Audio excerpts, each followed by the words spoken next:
Hello, I'm Richard Gallagher. I'm a professional speaker. I go to schools talking about how to study and a few other topics.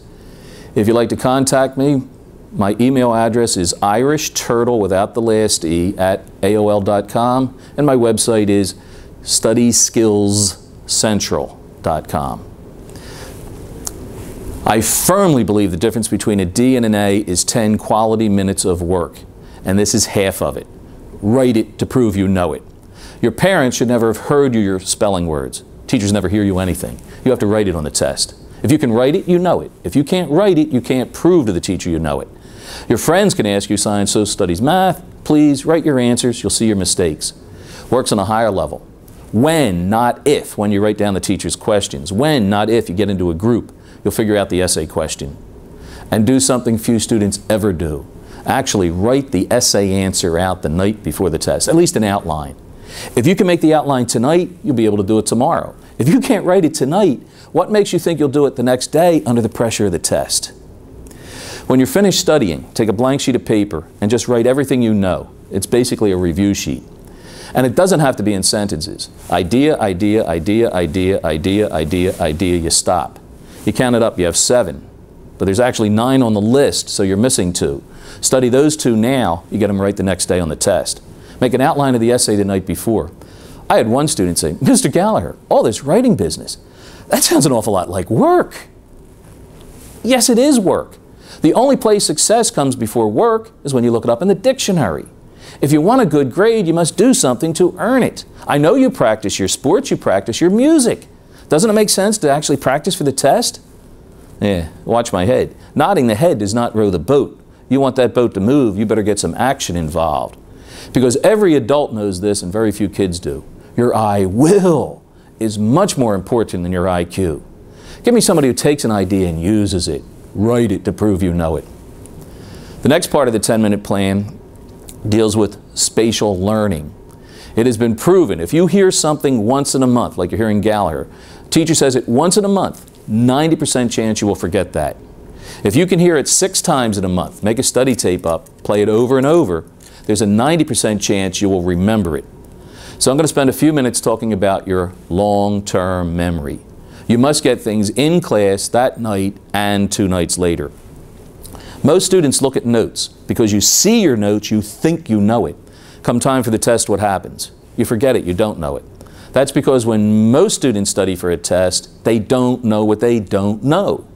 As sure as you're sitting here watching this, you do not know what you do not know.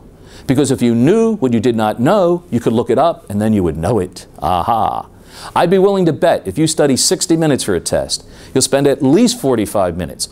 Even a first grader will spend 75% of their time studying things that they already know.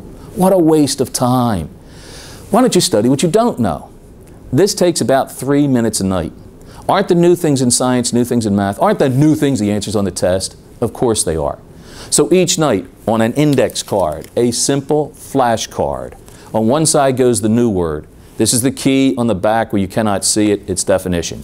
New person, what he did. New date, what happened. English word, foreign word. New math formula, when you use it. Chemistry symbol, what it stands for. Night before the test, look at notes. These you study. If you know it, here. If you don't, here. In a few minutes you will have in your hands what you don't know. And these are the ones you put your time and effort into. These are the ones you ask, what does it remind me of?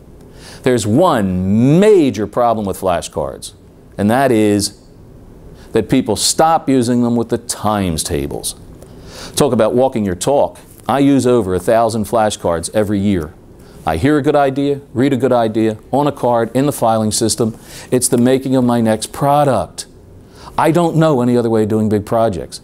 I've written a number of books. This is the first one, How to Study. Everything in this book and all the other books was on an index card. All I had to do was put them in the order I wanted, and the books write themselves. Flashcards simply work. Give you another use for them. You can color code them.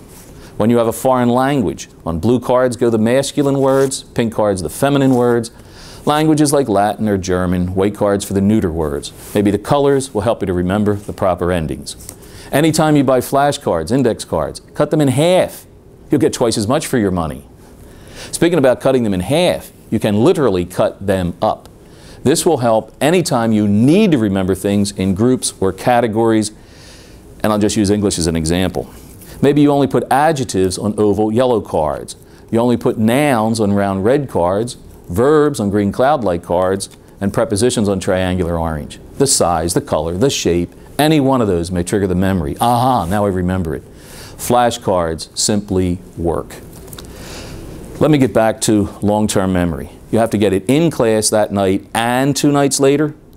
If you take notes today but do not look at them for 3 weeks later until the night before the test, will you remember them? Of course not.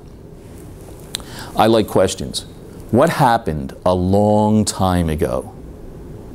The best answer I had came in Willingboro, New Jersey, a high school kid, football player, big kid. I asked him what happened a long time ago. His reply, breakfast. If breakfast is a long time ago, classes from 2 days ago must be an eternity to the kid. Simply all I'm saying is this. On Monday you make up Monday's cards. Tuesday make Tuesdays. Wednesday make Wednesdays, but go back and look at Mondays. Thursday make Thursdays, go back and look at Tuesdays. Friday make Fridays, go back and look at Wednesdays, and so on. Weeks, months later, before tests or exams, when you shuffle them, I know it, I know it, I know it, I know it, I know it, I know it, I know it. Ooh, I don't know that one. I know it, it all comes back. I believe the difference between a D, getting hassled, and an A nice school experience, is 10 minutes. 3 minutes to make up new cards. 2 to look at the old. When you're finished, 5 minutes to write it to prove you know it. And wait till you see the marks go up. The reason people don't succeed in this life is they just don't know how. Nobody really wants to fail. But when you fail a test, or if you should ever fail a subject, you are not a failure. It is your plan that failed. And people plan more for vacations than they do for their entire lives. I ask kids in college, what's your plan? They have no plan. They're doing the same thing in college they did in 12th grade, they did in 9th grade, they did in 5th grade. It's not working, but they don't know any better. So they do the same thing over and over. They work very hard. You also must work smart. Every once in a while, students say, Mr. Galler, I can't make these up. I can't write it to prove I know it. They don't mean they can't, they mean they won't. Flashcards simply work. Why is it some people succeed and some don't? The people who succeed do the things that are easy. Now what are they? They're the things you can do. You can write it to prove you know it. You can make the index cards. Why is it people don't succeed? Because these things that are easy to do are easy not to do.